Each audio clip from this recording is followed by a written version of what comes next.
E aí, pessoal, tudo bem? SV tá no ar, mais um episódio imperdível para você que está vendo a gente aí no YouTube, no Spotify, no Deezer ou no portal Super Varejo.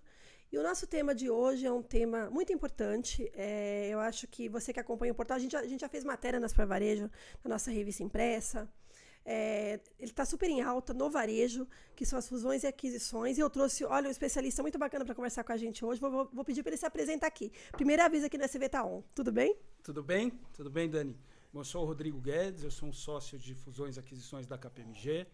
Faço fusões e aquisições já desde 97, então faz um tempinho já. Faz um tempinho. Fiz em alguns bancos, né, em consultorias, e agora estou na KPMG há cerca de 5 anos. Né? Tenho experiência também anterior no varejo, que pode ser interessante para a nossa conversa de hoje. Sim, sim. Mas super obrigado pelo convite, estou aqui à disposição para bater um papo. Eu que agradeço, Rodrigo, sua presença. Olha, é um tema aí que tem movimentado o varejo alimentar. A gente já vai chegar no varejo, mas vamos começar primeiro a falar do cenário de fusões. Estamos em julho, estamos gravando agora em julho, né, de 2025.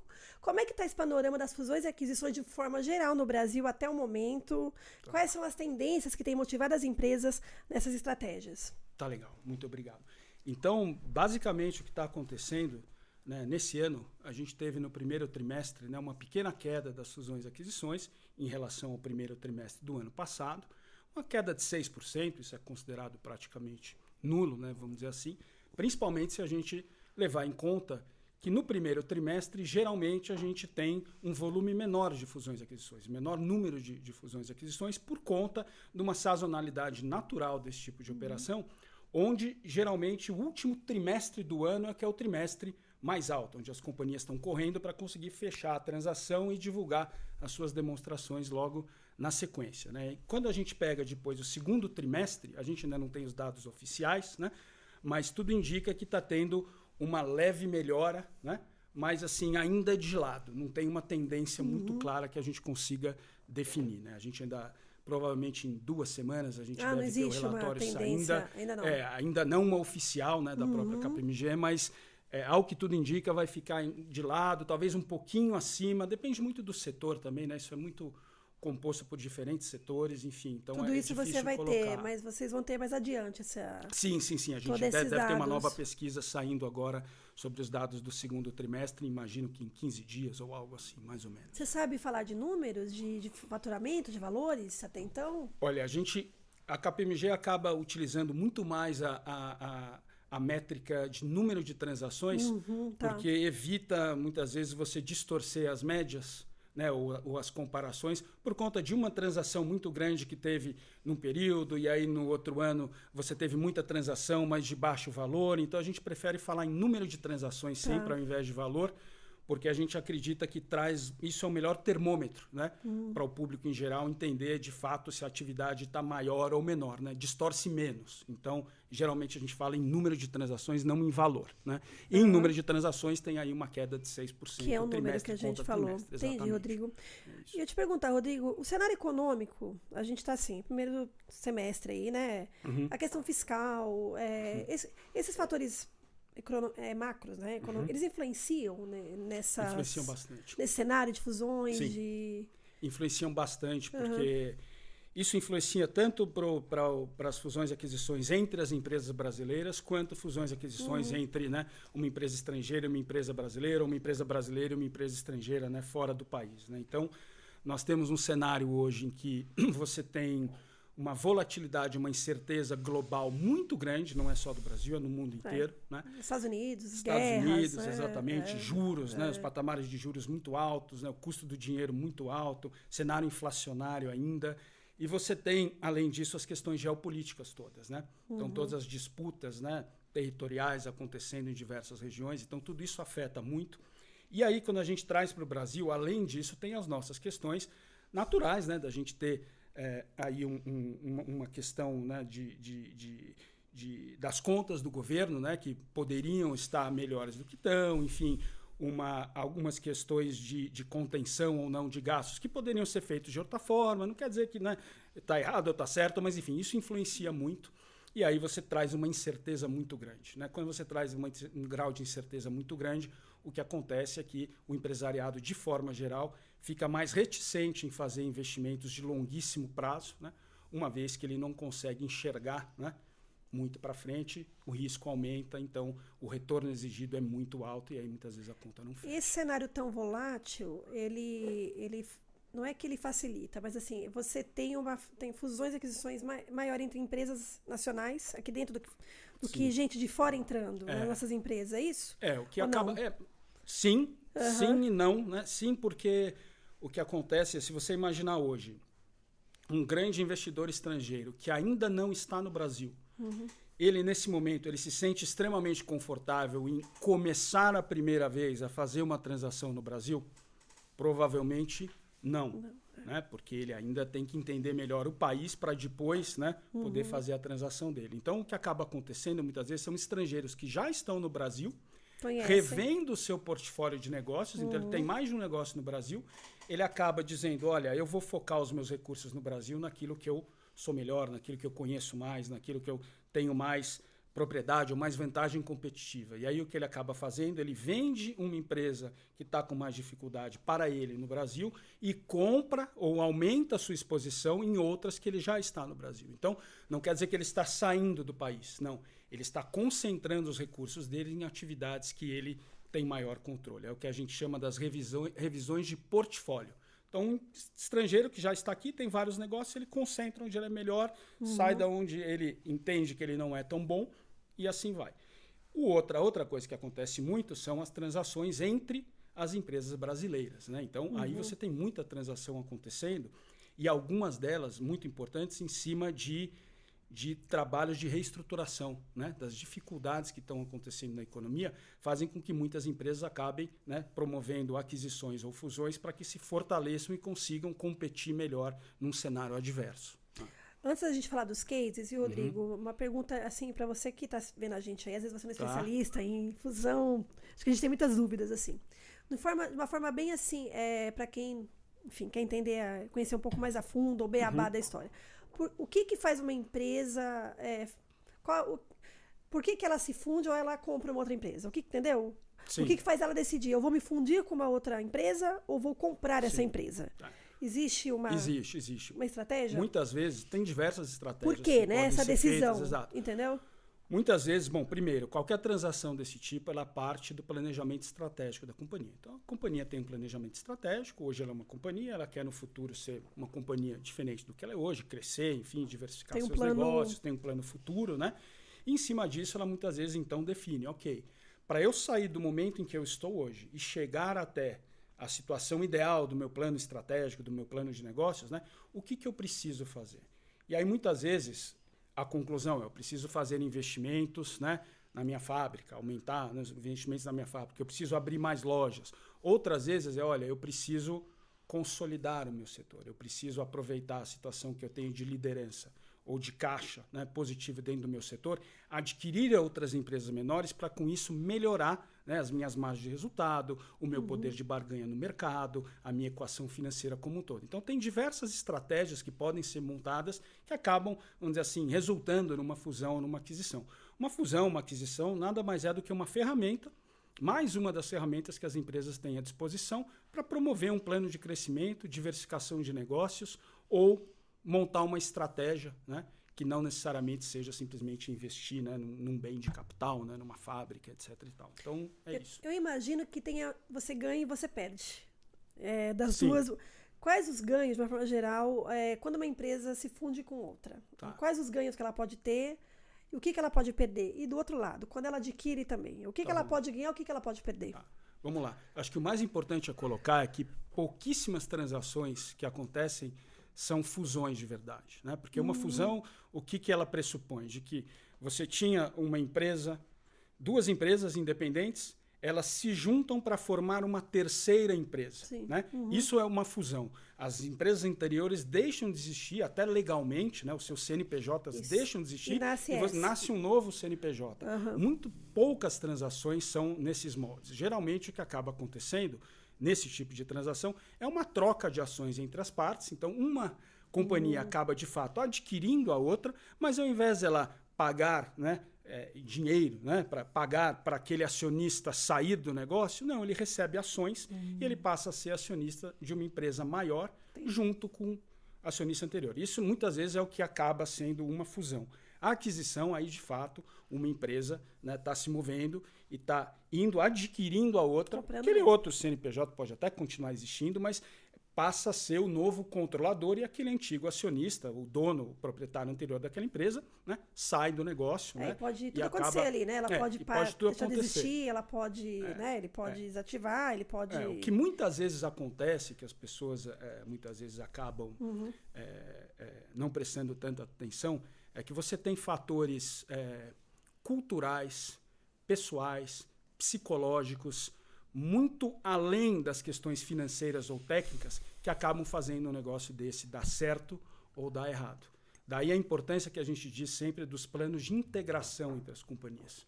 Muitas vezes as fusões não dão certo, ou as aquisições não dão certo, porque o plano de integração dos negócios é mal feito. Ou não é bem pensado. Tem que ser feito antes, né, Rodrigo? Ele deveria ser feito isso. Ao mesmo tempo em que você está fazendo a transação, você deveria estar pensando no plano de integração, para que no dia que você fecha aquele negócio, de verdade, você já tenha, né, um novo plano para não adianta as duas só, empresas então, fazer juntas. Lá, adquirir, não ter um plano. E muita gente aposta que quer fazer depois até. Exato. E aí muitas vezes faz depois e aí acaba muitas vezes vendo que a transação deveria ter sido feita em outros termos, ou que muitas vezes não foi dada a atenção necessária a questões culturais, pessoais, né?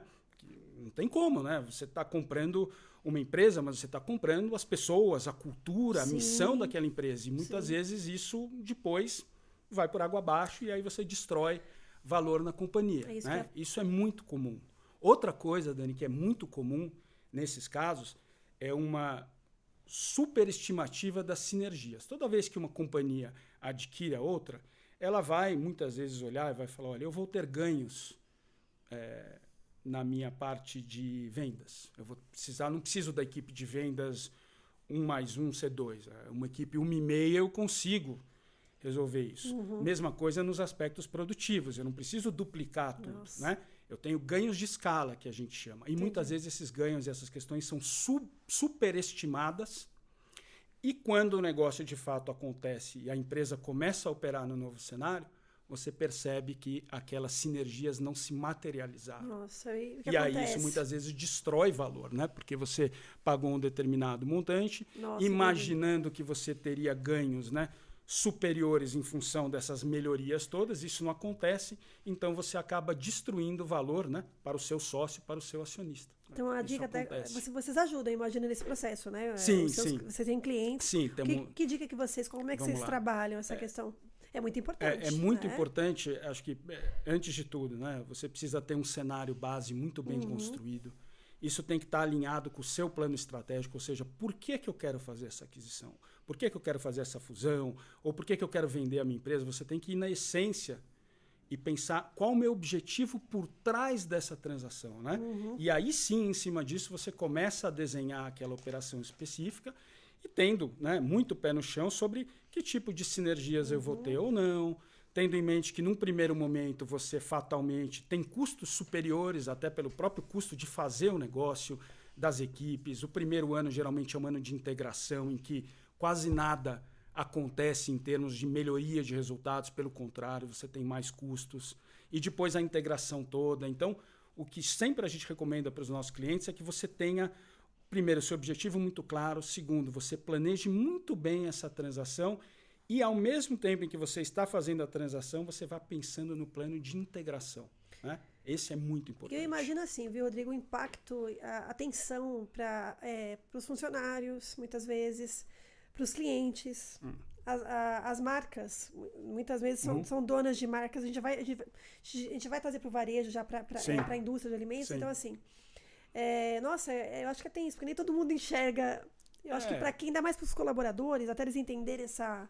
Né, o entorno ali é muito tenso, né? O plano de comunicação, muitas vezes, tem que ser muito bem feito, tanto interno quanto externo. Né? Então, óbvio que sempre essas transações são muito confidenciais. Até chegar. Então, tem toda uma forma de você lidar com isso. Então, tem uma preocupação muito grande. Né? Nós, enquanto assessores, né, desse tipo de transação, nós temos uma preocupação sempre muito grande com a confidencialidade. Mas muito mais do que isso, o respeito que você tem que ter, né, as pessoas, as entidades envolvidas. Muitas vezes você tem por trás toda a história de uma família, né? Gerações e gerações, e você tem toda a equipe, né? de colaboradores. Então, são questões que têm que ser muito bem endereçadas e ter um plano de comunicação bem feito e pensado até para transmitir para todas as partes envolvidas no momento de isso ser divulgado, né? Qual vai ser essa nova identidade ou como que as coisas vão funcionar, né? Para tentar tranquilizar as pessoas e diminuir a perda de talentos que muitas vezes acaba acontecendo nesse tipo de questão.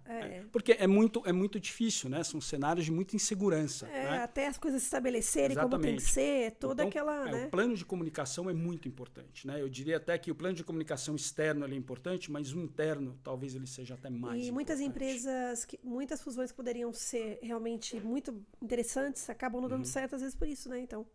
não tendo resultado por essas questões culturais, exatamente. Né? Uma acontece pena muito, que eu falo. Acontece muito. Ó, você falou um pouquinho sobre empresas familiares. Então, assim, vamos trazer um pouquinho pro varejo. Legal.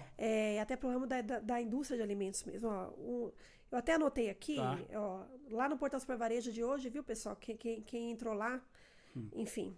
A gente colocou lá hoje uma nota do Grupo Mateus, lá do Nordeste, que eles compraram um novo atacarejo, que é uma rede de atacarejos. Isso apenas uma das. Sim. Agora, uma grande aquisição que teve esse ano, que eu acho que você deve estar por dentro, claro, o Big, né? Que o Carrefour comprou, né? Sim. E a gente está vendo muitas fusões também no ramo da indústria de alimentos. PepsiCo se movimentou, General Mills, ó, que vendeu a operação agora da América do Norte, ó, para a Lactalis na área de queijos. Então, assim, o que você...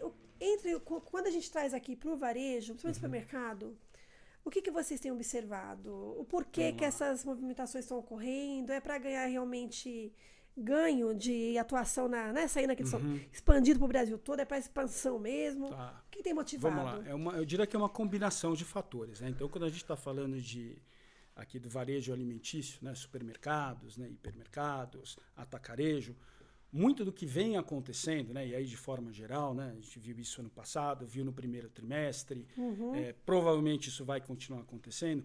Você tem, de novo, uma revisão de portfólio por alguns grandes grupos. Então, grandes grupos acabam, né, decidindo diminuir a sua exposição a determinada região. Então, aí ele vende não uma empresa, mas ele vende lojas ou vende unidades específicas em algumas regiões. Pode ser feito assim Algumas também. dessas aconteceram, exatamente. Outros grupos, na verdade, que eram grupos mais regionais, né, vêm ao longo dos anos passando a atuar em outros estados, em outras regiões. Então, isso é uma grande tendência. Ganhando isso escala, vem acontecendo. Né, do Brasil, ganhando escala. Exato. Então, tem esse movimento também. E, por fim, você tem um terceiro movimento aqui, que, na verdade, são grupos locais menores, de menor porte, que começam, de alguma forma, a adquirir lojas dentro da sua própria cidade ou estado, para ir crescendo e para um dia se tornarem aí, o que a gente chama dos competidores regionais. Né? Então, as companhias crescendo, né, vai seguindo essa tendência. O que também tem acontecido bastante é uma racionalização dentro do segmento de atacarejos. Né? O segmento de atacarejo, como todo mundo sabe, né, ele cresceu muito, né, nos últimos anos, até pelas questões, né, depois da pandemia, então, financeiras, depois da pandemia, exatamente, uma busca, né, por qualidade, ao mesmo tempo praticidade a custos mais baixos, exatamente. Né? Então isso, vamos dizer assim, o atacarejo de alguns anos para cá sofreu a mesma coisa que há muitos anos atrás os hipermercados sofreram. Né? E aí, em algum momento, nós tivemos uma aceleração muito grande dos atacarejos. Né? E talvez isso tenha sido demais.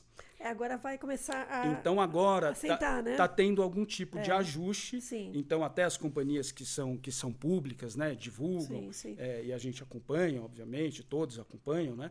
Elas estão muitas vezes falando, poxa, acho que aqui talvez eu tenha exagerado um pouco, eu vou segurar um pouco. E aí isso muitas vezes cria oportunidades para outros, né? Ok, então essa sua loja, eu adquiro ela, mas é a loja, né? Então são coisas mais específicas, né? Então é um pouco isso.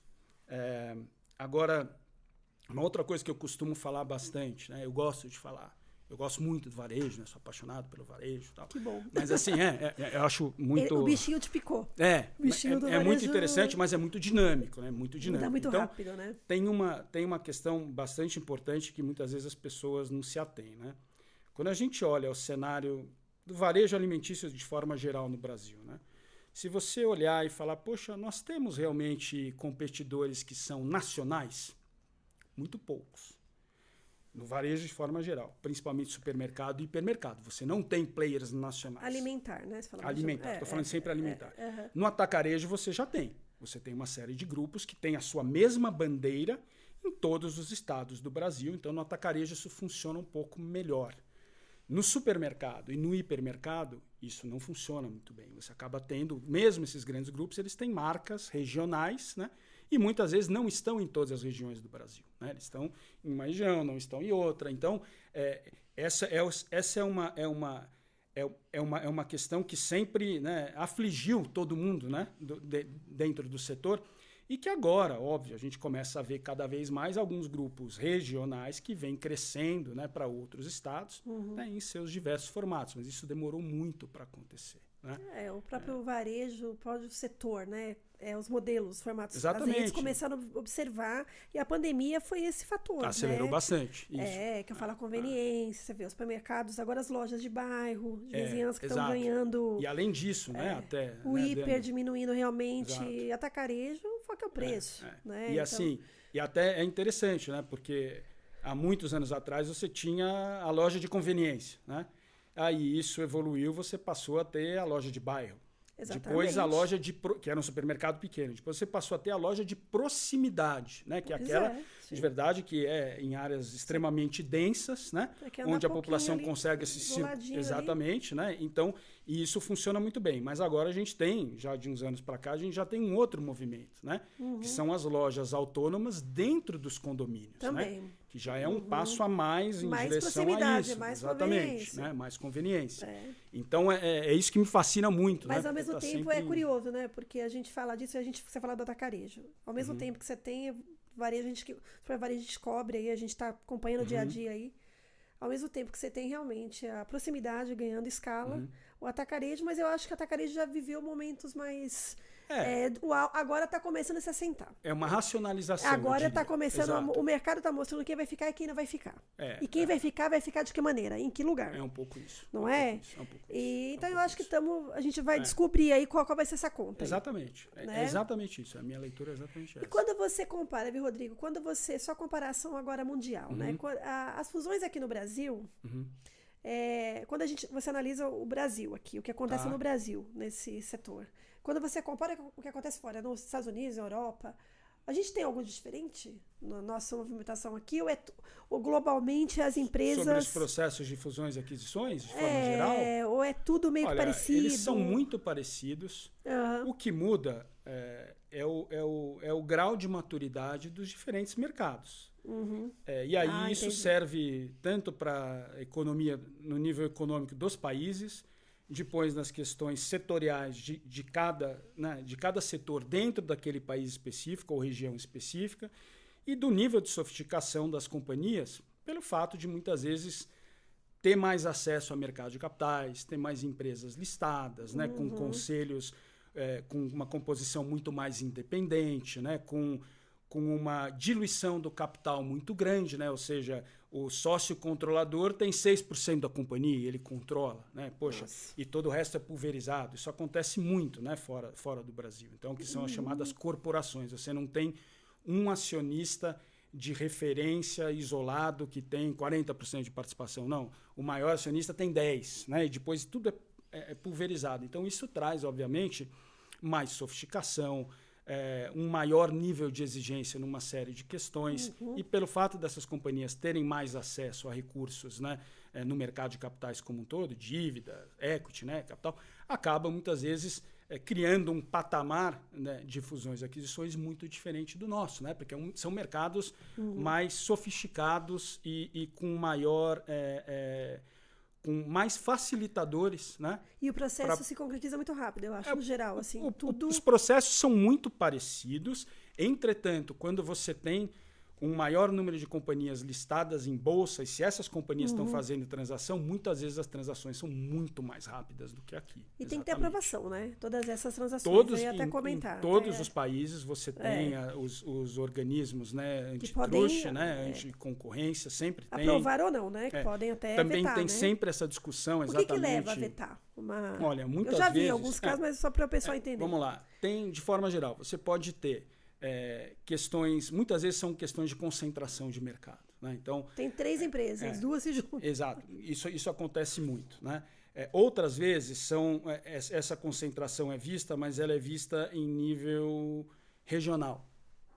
Outras vezes você cai até num nível de loja, por exemplo, quando a gente está no varejo, dependendo do segmento ou do subsegmento e da região específica, muitas vezes as análises caem até o nível de raio de influência de loja. Né? Quando o negócio começa a ficar muito complexo, né, você vê algumas transações em que a análise, né, dos organismos chegam no nível de olhar, né, a questão de raio de influência das lojas de um contra a loja do outro. Né? Entendi. Então, mas de forma geral são questões de verdade, de concentração, né, e vamos dizer assim, não é impedimento a palavra, mas de algum tipo de ameaça concorrencial ao setor como um todo. Né? Tanto que todas essas transações, quando são submetidas, né, elas também passam por um processo de análise pela concorrência. Muitas vezes os organismos, não só no Brasil como fora, enviam formulários para os concorrentes comentarem, não comentarem se acham, né, bom ou ruim, mas quer dizer, para comentarem a visão deles sobre como aquilo pode impactar o setor ou não. E tudo isso é levado para as análises. Né? Então, não sabia disso. Sim. São ouvidos. Exato. Porque às vezes, que você falou, se existem poucas empresas naquele setor, né, gente? E aí tem uma outra questão que muitas vezes muitas vezes tem uma questão que é até complexa, né? Porque você tem alguns setores em que, de fato, não se justifica você ter 5, 6, 7, 8, né, competidores, que são mercados em que no mundo inteiro você tem 3 ou 4 naquele segmento só. Então é algo que é muito específico de cada setor, né, de cada país, o momento, muitas vezes. Você tem que entender se aquele mercado específico, aquele setor específico já está num nível de maturidade maior ou não, se ainda é um mercado que tem muito crescimento, tem novos entrantes. A equação de acesso a capital, né? Então, quer dizer, poxa, esse é um setor que ele é intensivo em capital ou ele não é, ele é intensivo em mão de obra ou ele não é, tudo isso afeta, né, nessas análises. Quando você, pela experiência que você tem, né, vocês fazem isso há muito tempo, né, Rodrigo? Vocês têm muita experiência nesse mercado. O que está acontecendo no Brasil aqui, no setor do varejo alimentar, e entre as indústrias, mas a gente vê muita movimentação. Vai permanecer, a gente vai ter muita coisa acontecendo, você acredita, e realmente de fusões nesse sentido? Olha, ainda mais, o que vai nortear, talvez, ainda essa questão de ganhar alcance em outras regiões? O que você acredita? De forma geral, você diz. Você acha que nem nada surpreende o que está acontecendo até agora? A tendência é permanecer esse ritmo de... Como eu disse, né, o mercado está muito volátil, está muito incerto. Ainda está muito incerto. Então, mesmo no varejo, né? Mesmo no varejo. E aí você percebe altas e baixas, né, semanais, né? Então é difícil você entender uma grande tendência. Né? O que a gente imagina, né, para esse ano é que você vai ter um crescimento ainda de fusões e aquisições esse ano. Assim, apesar do primeiro trimestre ter tido uma baixa contra o outro trimestre, a gente entende que esse ano, né, teremos novidades aí. Deve seguir melhorando, né? Eu entendo que sim. Agora, muito dentro dos moldes que eu falei. Então, companhias revendo o seu portfólio, saio de um negócio, concentro mais no outro, né? Ou nem concentro no outro, mas... Ou vou para uma região que eu não estou, né? Quero entrar lá agora. Outros que estão na verdade... combinando suas operações para conseguir competir num mercado mais difícil, com o custo do dinheiro, do capital extremamente alto, né? Então, muitas companhias se juntando nesse sentido. E entre brasileiros e estrangeiros, acredita? Ainda multinacionais, talvez? Sim, principalmente aquelas, assim, os novos entrantes, não quer dizer que eles não vão vir, óbvio que vão, né? Tem algumas operações, inclusive, que aconteceram que são nesse sentido, né? Agora, o mais fácil, mais óbvio, é aquele estrangeiro que já está hoje no Brasil, ele aumentar a participação dele. Né? Porque, de negócios. Porque o que pode parecer barato em função do câmbio, né? Para um novo entrante, também pode parecer caro, porque é uma incerteza muito grande para ele, que ainda não conhece direito o nosso mercado, os altos e baixos do nosso mercado. Então, para ele é novo. Então, nós brincamos que são 2 vendas que você tem que fazer. Primeiro, você tem que vender o Brasil para ele e depois a empresa. Né? Então, é um pouco nesse sentido. Né? Agora, tem alguns que estão olhando o mercado e que ainda não estão aqui? Estão. São aqueles que aí estão olhando globalmente e dizendo, ok, eu preciso ter presença em mercados em desenvolvimento, né, os chamados mercados emergentes. Dentre os mercados emergentes, onde eu poderia investir, como está o Brasil, né, comparado com os demais? E aí muitos chegando à conclusão de que o Brasil, sim, é um país para citar agora, dado que você tem um outro país emergente que está no meio de uma disputa geopolítica, tem um outro que está passando sempre por diversas mudanças, né, setoriais e muitas vezes sendo muito, não é contestado a palavra, mas sendo muito colocado em xeque, né, sobre se os dados são aqueles mesmos ou não, né, enfim. E aí esses investidores olhando e falando, poxa, me parece então que se eu tiver que escolher entrar num novo mercado, num mercado emergente, poxa, talvez o Brasil esteja numa melhor atividade ainda, né? Porque é um mercado muito grande, é um mercado que tem ainda muita oportunidade, muito né? Para crescer, né? Nós temos ainda uma eficiência da mão de obra baixa comparado com outros países, né?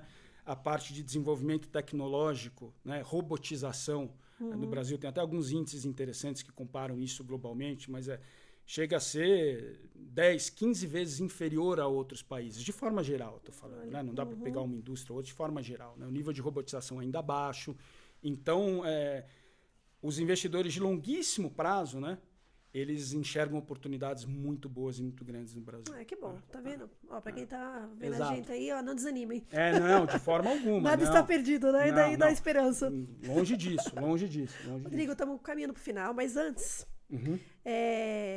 da pandemia para cá, quando a gente pega esse cenário, na sua opinião, assim, qual foi a maior fusão, aquisição fora do Brasil, nível internacional aqui no país, que você imagina, que você possa trazer para a gente? Falar, essa daqui realmente impactou o mercado mundial? A gente teve um grande... Nossa, foram tantas, né?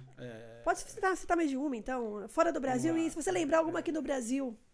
Olha, você tem... De pandemia para cá, né? Pensando que muita coisa mudou, né? Depois da pandemia. Vamos lá, você tem grandes transações globais que foram feitas. E aí, mudaram aquele mercado ali, foram bons? Olha, que mudaram o mercado, eu diria que não. Né? Eu diria que o que mudou muito o mercado foi a aceleração da tecnologia, né? Da adoção da tecnologia, que foi muito acelerada, e aí você teve, obviamente, a consolidação, né? O aumento da consolidação, né? De grandes companhias, né, de base tecnológica que, poxa, basta ver o que aconteceu com a NVIDIA, por exemplo, né, de lá para cá. Né? Poxa, a NVIDIA é uma companhia que hoje é uma companhia de trilhão de valor de mercado. Né? Então, foi muito acelerado por isso, pela inteligência artificial. Né? Tesla.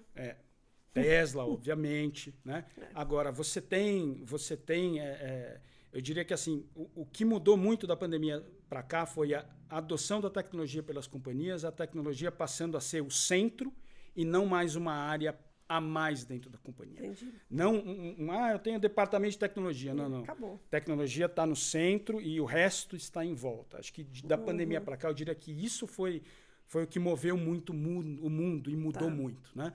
E, por outro lado, óbvio, todas as novas tecnologias, né, e novas soluções, por exemplo, de energia que a gente vê acontecendo. Agora né, tem a questão do ESG, né? E toda a prática ESG, que até passou por umas energias renováveis ou alternativas, né? Enfim, isso cada vez mais, obviamente. Mas, assim, eu diria que isso, para mim, foi o que mais acabou chamando a atenção. Exatamente. Até para o próprio varejo. Se a gente olhar as lojas autônomas, que antes eram, vamos dizer assim, quase que um privilégio de poucas empresas que tinham lá suas vending machines, etc. e tal. Isso, hoje em dia, os condomínios residenciais têm, né? As universidades têm. Então, muito mais básico, né? Já faz parte ali do dia a dia a tecnologia. Exato. Agora traz uma complexidade extremamente grande para a logística, né?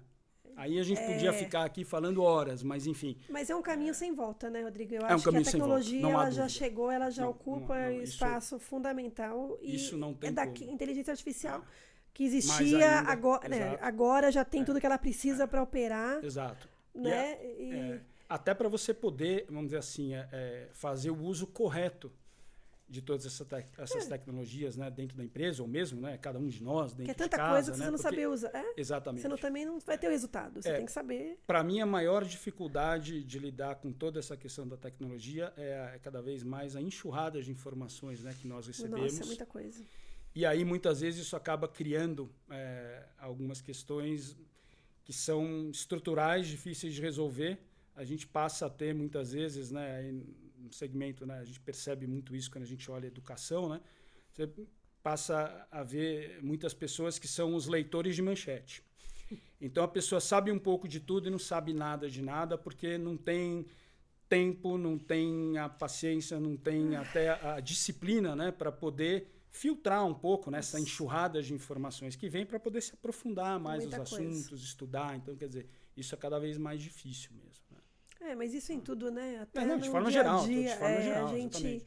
E dentro da empresa, o que tem de informação, se você não lê essa informação e realmente entendeu? Pegar ele e fazer alguma coisa realmente para atuar daquela forma estratégica. Sim, exatamente. São mais dados ali. Exatamente. Dados que chegam. É um desafio, né? É muito grande. A tecnologia ajudou, mas agora você tem que ler tudo isso, né? Rodrigo, acho que é isso. Obrigada. A gente pode falar aqui. Passou, ótimo. Tá? Passamos o tempo. Legal, passou. Passou não, mas eu acho que o papo... Olha, é um papo muito legal, gente. Espero que você volte aqui outras vezes pra gente continuar falando. Quem sabe tecnologia?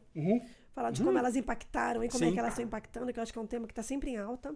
Para quem quiser te encontrar no LinkedIn, como é que faz? Quem quiser falar com você? Digitar Rodrigo Guedes, vai aparecer lá no LinkedIn, enfim, ou procurar a KPMG. Quiser, né? Enfim, né? Falar com vocês também, né? E obrigada, viu? Foi ótimo. Muito obrigado, Dani. E eu te espero na próxima, Perfeito. Tá? Em breve aí. Quem sabe até em 2025 ainda. Foi um prazer, exatamente. Prazer foi mesmo. Pra gente vir aqui contar o que aconteceu. Pois é, vamos ver o segundo semestre, né? Se a coisa vai... Exato. Teremos aí vai deslanchar. Acho que vai, né? Eu acho que Entendo que sim. Entendo que sim. O ano que vem a gente vai ter um ano eleitoral, então... Nossa, né? Copa do Mundo também, não tem? Copa do ano Mundo, que vem, exatamente. gente, eleição e Copa do Mundo. Exato. Brasileiro então, negócio. Precisa acontecer muita coisa esse ano ainda. Parece que muda, né? Quando não tem essas coisas, fica muito... Fala, esses eventos dão uma mudada no ânimo, né, do brasileiro. Verdade. Né? É incrível, né? A gente tem esperança, né, Rodrigo? Obrigada. Muito bom. Obrigado a você. Prazer. Tchau, tchau. Prazer foi meu. Gente, obrigada. Nos acompanhe no YouTube, Spotify, Deezer, Portal Super Varejo. Até a próxima.